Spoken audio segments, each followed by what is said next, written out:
Chào mừng tất cả mọi người trở lại channel của mình. Hôm nay mình đã lấy về một đôi được release chung ngày với lại đôi Air Force One Paranoid. Nhưng mà nó không có hot bằng đôi Air Force One Paranoid, nhưng mà nó là một trong những cái đôi mà đáng cóp nhất của Nike. Và những ai đã xem clip trước của mình thì bên đây là clip mình đã review cái đôi đó. Nhưng mà cái phiên bản OG nha, cái phiên bản mà Lightborn á, như là Sơn Tùng MTP đi vào chân á. Đây là clip của mình đã làm vào 6 tháng trước. Và clip trước khi được bắt đầu thì xin shout out đến đội KTS.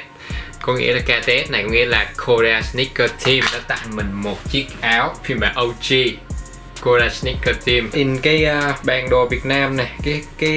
Đây là những cái đôi giày mà vẽ nguệch ngoạc, đây là chữ Korea, còn đằng trước là có chữ KTS. Rất là cảm ơn đội KTS đã tặng mình chiếc áo này. Và thứ hai thì mình xin shout out đến bếp của Osaka vì đã tặng mình chiếc túi này và để đựng đôi Fear of God này. Và xin shout out tới em Hoàng Khắc Hiếu. Em đã cho mình mượn đôi Oamid này tại vì mình cóp tạch mà. Đây là đôi Fear of God. Thực sự thì nó in chìm tất cả những cái chi tiết mà các bạn không thể thấy được. Đây là cái chữ Fear of God này nó in rất là chìm. Đến đây thì cái dấu hiệu, ký hiệu của Nike. Đây cũng là ký hiệu của Nike luôn. Và chúng ta cùng mở hộp nó ra xem nó có những gì trong đây nhé. Và hôm nay thì mình cũng mặc một chiếc áo màu cam. Sau là chiếc của OG, như là Original Gangster. Mình sẽ để link Original Gangster dưới cho các bạn có thể dễ dàng theo dõi và các bạn mua được chiếc áo nhé. Mình thấy là một chiếc áo mặc rất là thoải mái, form rất là châu Âu và thích hợp cho một thằng còi như mình. Và cũng thích hợp để hôm nay để mình review cái đôi này. Nó cũng có hộp màu cam, hồng cam thì phải. Thì Snoopy cũng đã review cái đôi này rồi, nhưng mà mình có một cái số điểm mình sẽ review khác Snoopy tại mình thích cái dòng Nike này hơn, nên mình sẽ review có thể chi tiết hơn một tí cho các bạn có thể dễ hiểu. Mở đầu thì cũng không có gì đặc sắc lắm, thì nó cũng như một cái hộp Nike bình thường, nó cũng có những cái ký hiệu như là một cái hộp OG bình thường. Nhưng mà cái hộp này nó hình vuông và nó rất là nặng. Đôi giày này mình cầm trên tay là khoảng 3 kg đó mấy bạn, không có nhẹ đâu. Hộp mình đã giới thiệu lúc đầu rồi, thì ở bên đây nó sẽ có thêm cái phần tem. Đây là size 9, size của mình luôn. Bây giờ mình sẽ bắt đầu mở hộp nó. Khá là nặng. Vậy cái hộp các bạn có thể thấy cái hộp nó hơi to luôn. Và phần giấy của nó cũng là màu cam. Sẽ mở ra.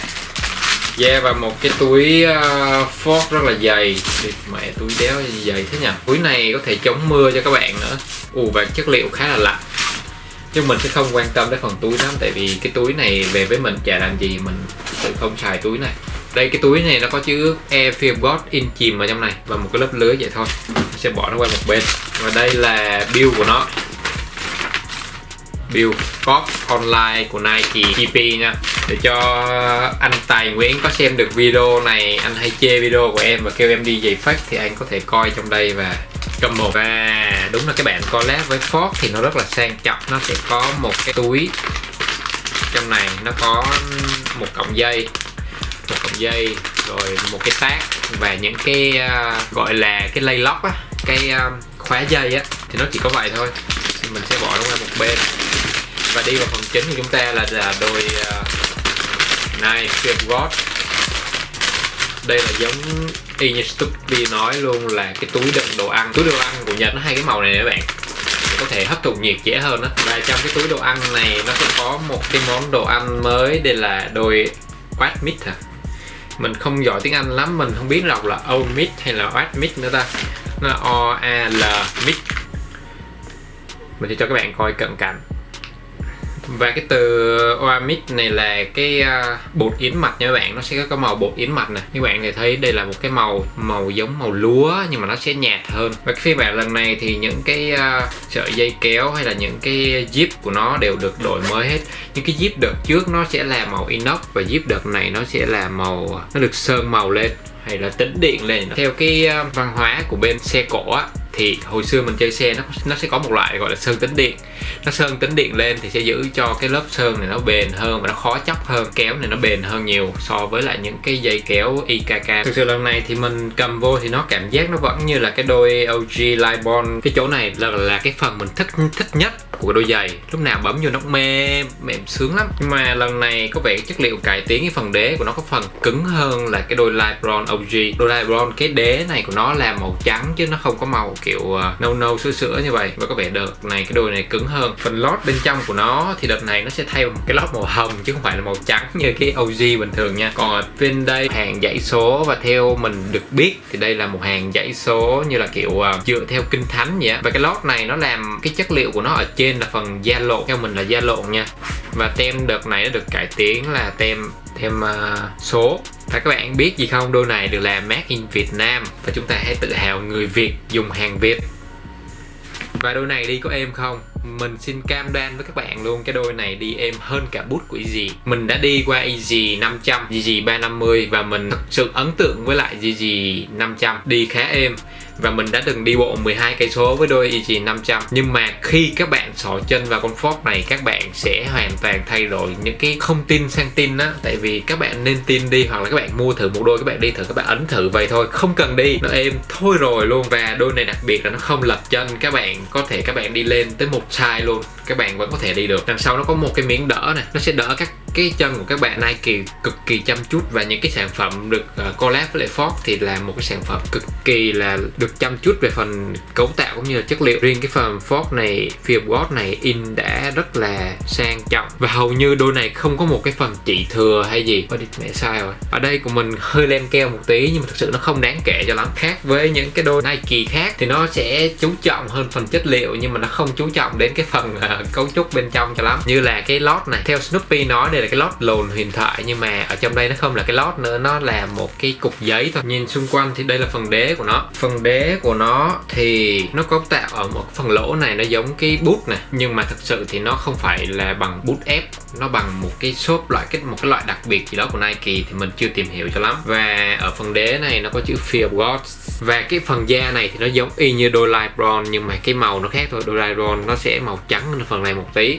Nhưng mà với đôi này nếu các bạn đi thì có thể nó hơi bí một tí. Nếu mà ở thời tiết ở Việt Nam á, thời tiết Việt Nam thì nó hơi nóng một tí, nhưng mà các bạn đi đôi này có thể toát mồ hôi chân từ sáng tới chiều. Ở ngoài đây nó làm một lớp lưới, nhưng mà ở bên trong nó hoàn toàn là da. Mình nghĩ là nó không có thông thoáng mấy đâu, tại vì phần da thường nó sẽ giữ mồ hôi lại của các bạn, và nó sẽ cho các bạn một cái cảm giác. Đôi này sẽ phù hợp cho các bạn nếu mà các bạn đi thời tiết mùa đông như hiện tại.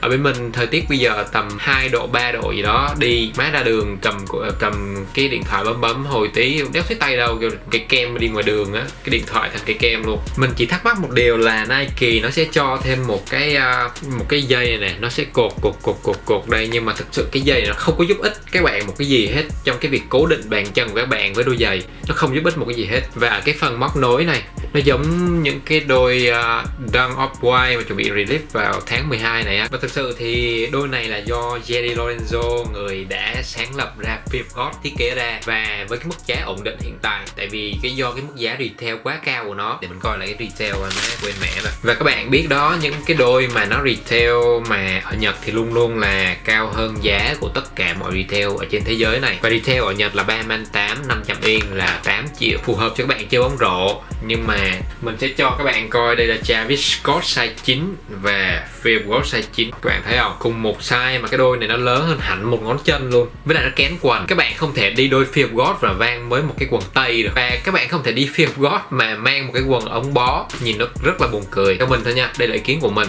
Và đừng bạn nào bắt bẻ mình. Theo mình thì nên đi với quần jogger, đó là cái quần phù hợp nhất. Hoặc là các bạn có thể mua được quần của Fear of God x Nike. Mình sẽ để hình bên này. Và cái quần đó thì thực sự thì mình thích lắm, mình đéo tiền mua. Hồi xưa lúc mà mới cóp được ra một phát bắn cái 10 man luôn là 20 triệu á. Hên lắm thì có thể cóp được với mức giá retail. Bởi vì cái mức giá Fear of God và retail bất cứ mọi đôi nào hoặc là bất cứ cái đồ gì Fear of God đều mắc. Chỉ có Essential của Parkson collab với lại Fork á, các bạn có thể rẻ hơn một tí. Nhưng mà Parkson collab với lại Fork nó lại khác hoàn toàn với lại Fear of God. Hai cái đó là hai phạm trù khác nhau nha, đừng nhầm lẫn. Và clip review đôi Oamid của mình tới đây là hết, và mình sẽ giới thiệu các bạn coi con tiếp theo mình sẽ review. Và mình lại một lần nữa shout out đến bếp vì đã cho mình chiếc túi khá to này để được vừa cái đôi này. Đây, đôi Sacai đen mới. Các bạn hãy chờ đón clip tiếp theo của mình và đừng quên like, subscribe cho mình. Xin chào, hẹn gặp lại tất cả các bạn trong video tiếp theo. Và đã quá Pepsi ơi.